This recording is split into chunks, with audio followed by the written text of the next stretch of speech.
tich kinde jumano ero mar dhodho nyithindo. Ang'o minyalo wacho kata gin okenge mage ma bende osego ahinya gi kembe mar miyo joma mine lwasi makare e dhodho nyithindo? Erokamano nyasi Frosi, wacho adieri wang'iyo World Breastfeeding Week kata ndalo ma wang'iyo godo weche meke dhodho nyithindo. To wayudo ni Kenya kaendi atamalo 41 kende emiyudo ni mine manyalo dhodho nyithindgi exclusively kata dweche 6 ma ok omedo gimoro amora. Koro oseyud ni achiel kuom changamoto mamono mine dhodho nyithindo dweche 6 en ni koro bang' ka osea maternity leave kodok e tich to nyalo oyudo changamoto achiel kachiel kaka onyalo endelea gi dhodho nyathini kendo kaka pod onyalo tiyo.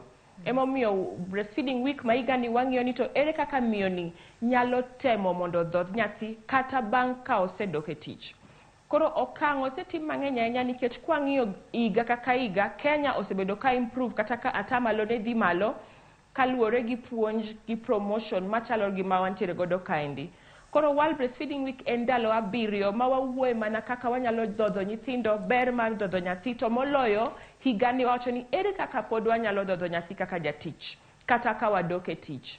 Koro sani wantiere gi act mane osebedo enacted mar Parliament of 2017.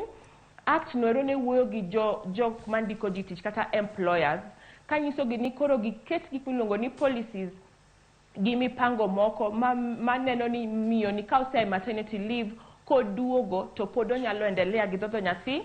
Mano itimo gi yore adek. Mokwongo, Employment Health Act mar 2017 nowacho ni employers obed gi gimiluongo ni breastfeeding policy.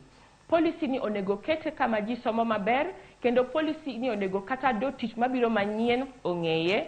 Policy nowacho ni ayie miyo jatich mamiyo dweche 3 mar maternity leave, to dweche 3 mamiyego abiro chule ka en dala, to ka oduogo obiro yudo space moro matin monyalo dhi e shak kata monyalo dhodhe nyathi. To kendo flexibility mar time bende anyalo bedo flexible kaka supervisor miye flexibility mondo oyud saa monyalo dhodho, onyalo biyo godo chak kata mana saa monyalo dhodho godo nyathi.